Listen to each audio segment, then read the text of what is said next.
ImageRafael Nadal, the number 2 seed, defeated unseeded Frances Tiafoe in the quarterfinals. Next up for Nadal is another rising young star, the 14th seeded Stefanos Tsitsipas. CreditCreditAsanka Brendon Ratnayake for the New York Times Melbourne, Australia. Early in his quarterfinal match at the Australian Open on Tuesday, Frances Tiafoe, part of a new generation of male stars who have emerged for the first time at a Grand Slam tournament, faced a break point against his battle-tested opponent. But Rafael Nadal, of course, is not just any opponent. He is the No.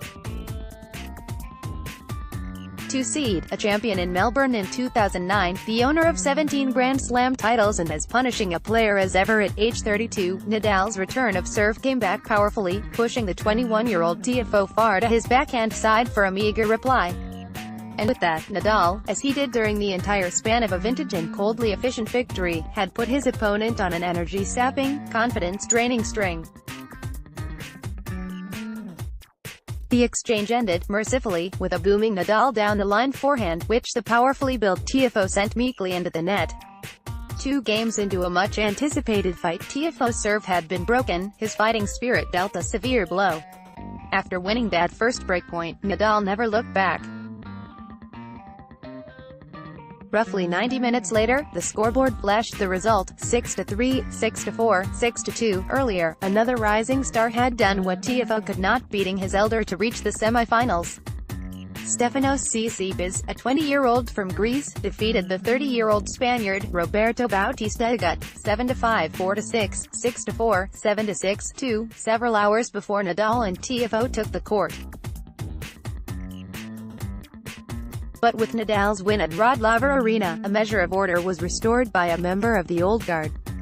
Buoyant on court after the match, Nadal told the crowd that he had recently joked that the tour's young challengers could wait a while before challenging for tennis supremacy, but looks that they don't want to wait, he said. In this tournament, Nadal has also beaten Alex de Minaur, the 19-year-old new hope of Australia. In the semi-finals on Thursday, he will play Tsitsipas.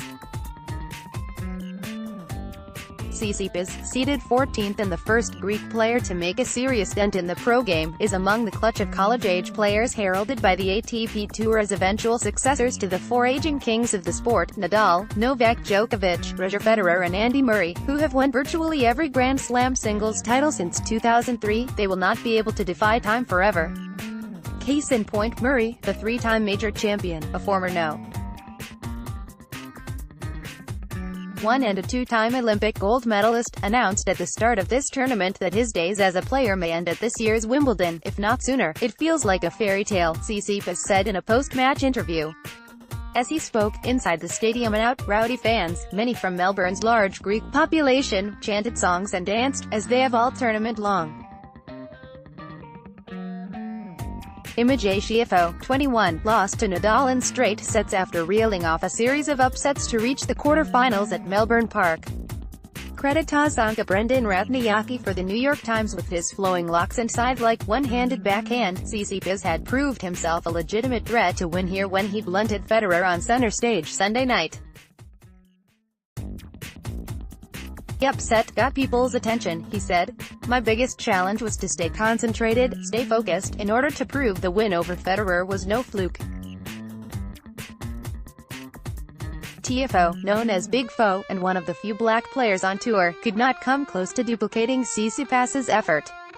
Before playing Nadal, the young American seemed to be playing with the form and confidence that would give him a chance for a monumental upset of his own.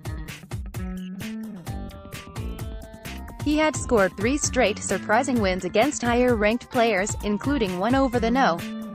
5 seed, Kevin Anderson. He had also gained an avid following with his vivacious on-court persona and post-match celebrations, taking off his shirt and pounding his chest, mimicking his favorite NBA players. His hope against Nadal was that his young legs would push him past a champion who has won 80 tour titles in a career of nearly 2 decades. Add to that, maybe, just maybe, Nadal would break down on the unforgiving hard court, a surface that has taken a toll on his body. After all, Nadal completed just one hard court event last year. At the Australian Open, he retired during the fifth set of his quarterfinal against Marin Cilic, because of an upper leg injury. At the United States Open in September, he retired again, this time because of a knee injury during a semi-final against Juan Martín del Potro. Nadal took the rest of the year off and had ankle surgery. Then, after he arrived in Australia, he withdrew from a warm-up event in Brisbane because of a left thigh injury. But at Melbourne Park this year, he looks refreshed. His movement is fluid. His ball striking has looked as crisp and powerful as ever.